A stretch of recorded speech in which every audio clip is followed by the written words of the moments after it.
Hey everyone, welcome. All right, if you've got electronics exam coming up, you are in the right place. We're going to power through the specialist components, the ones that have these unique superpowers beyond your basic resistors and capacitors.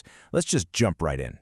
Okay, so here's our game plan for today. We'll kick things off with this big idea of special agents. Then we'll meet some diode specialists, dive into the kind of weird world of tunnel diodes, meet the big guy, the SCR, and then we'll look at devices that play with light. And of course, we'll wrap it all up with a quick recap and a practice quiz to make sure you're ready. Let's do this. All right, first up, what do we even mean when we say these components are special agents? Let's set the stage. Okay, so think about it like this. Your standard resistors, capacitors, the normal diodes, they're like the everyday workers on the circuit board. They follow the rules, they're predictable, you know exactly what they're going to do. But the devices we're talking about today? These are the specialists. They're the secret agents of the electronics world. They're built with these really unique, kind of quirky properties to solve very specific problems that the regular guys they just can't handle. Okay, let's meet our first group of specialists. Now, they all come from the diode family, but trust me, they each have very different missions. First up is the Zener diode. You know how a normal diode is like a one-way street for current, right? It blocks it if you try to go backwards. Well, the Zener's designed to work in that backward direction. It's built to handle that reverse current once it hits a specific point. We call that the breakdown voltage, and when it does something super useful. And this is the Zener's special power. As soon as that breakdown voltage is hit, it just locks. It clamps the voltage right there and refuses to let it go any higher. It's literally like a voltage bodyguard, protecting the rest of the circuit.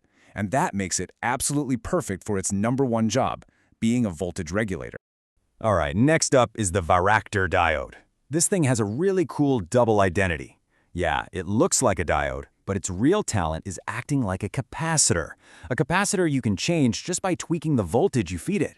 How cool is that? So how does it do that? Take a look at this. See that gap in the middle? That's called the depletion region.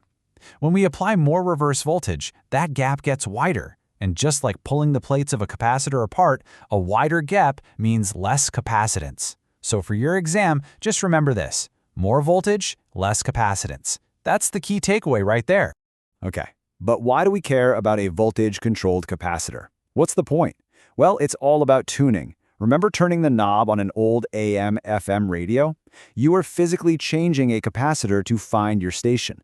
A varactor does that exact same thing, but electronically with no moving parts. That's why they are absolutely essential in pretty much any modern tuner you can think of. Okay, buckle up because things are about to get a little weird. Our next specialist literally breaks one of the most basic rules of electronics. This is the tunnel diode. Its claim to fame is this absolutely bizarre property called negative resistance. Ohm's Law 101, you push more voltage, you get more current. Simple. Well, the tunnel diode didn't get that memo. There's this magical little region where you push more voltage and the current actually goes down. Yeah, you heard that right. This graph shows exactly what I'm talking about. Just look at the curve between point 2 and point 3. See that?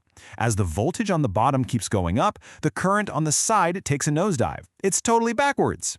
And it's this weird quantum mechanical trick that makes this little diode so incredibly powerful. So what's the big deal about this negative resistance thing? Well, that backward behavior is the secret sauce for making super stable, crazy high-frequency oscillators and amplifiers. And because this whole quantum tunneling thing happens almost instantly at pretty much the speed of light, these diodes are used to build some of the fastest switches on the planet.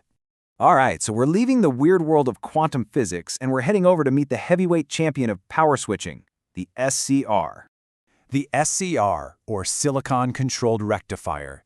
This beast is built for one thing and one thing only, controlling huge amounts of power. Think of it as a super-fast, high-power light switch. It's not about subtlety, it's all about on or off.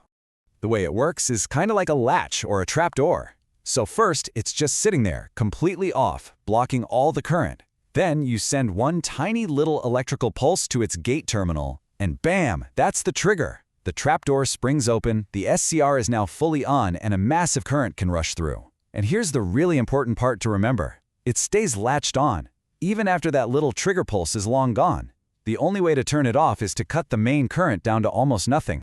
This graph right here tells the whole story. See, it's just hanging out in that forward blocking state, until that little gate pulse comes along. Then it just snaps. instantly over to that high conduction state, and it's going to stay latched right there until the main current drops below that little holding current line. Then it resets itself and it's ready to go all over again. All right, let's meet our final group of specialists. These are the optoelectronic devices, the ones that, have a special relationship with light. And here are the two most famous members of the light squad, the LED and the photodiode. Now, for your exam, here is the absolute easiest way to remember which one does what. Just look at the arrows on the symbol. On the LED, the arrows point out, because light is leaving. On the photodiode, the arrows point in, because light is coming in. Out for light out, in for light in. Simple as that. So the key thing to get here is that they have the exact opposite jobs. An LED is a light producer. You give it some juice and it spits out photons. It lights up. A photodiode, on the other hand, is a light detector. When light shines on it, it lets current flow through. So one makes light, the other sees light. So what do you think happens when you take a light maker and a light detector and stick them together in one little package? Well, you get yet another specialist. This one's called an optical coupler, or sometimes an opto-isolator. Basically, it uses a tiny little LED inside to send a signal to a photodiode, all within the same chip. So it's passing information using a beam of light, not a wire.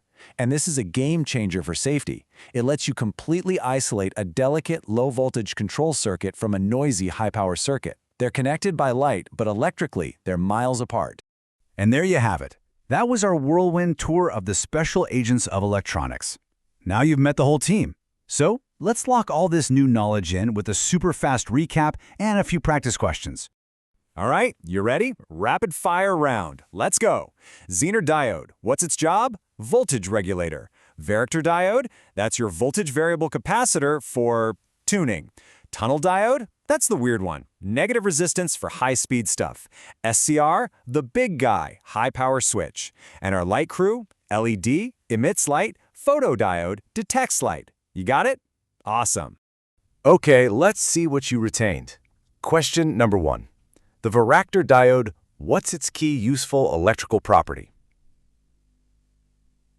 That would be variable capacitance. Okay, next up. The SCR, our big power component. What is its primary function? What's its main job? It's for switching power on or off. And the last one? What is that super unique defining characteristic of a tunnel diode? The thing that makes it so good for oscillators? You got it. It's that negative resistance. So, as you wrap up your studying, try to think about it this way. Every single component is a tool in a toolbox. But knowing about these specialists, the Zeners, the SCRs, the Varactors, that's like knowing where the power tools are. It lets you solve problems that the regular hand tools just can't handle. You've got this. Good luck on your exam.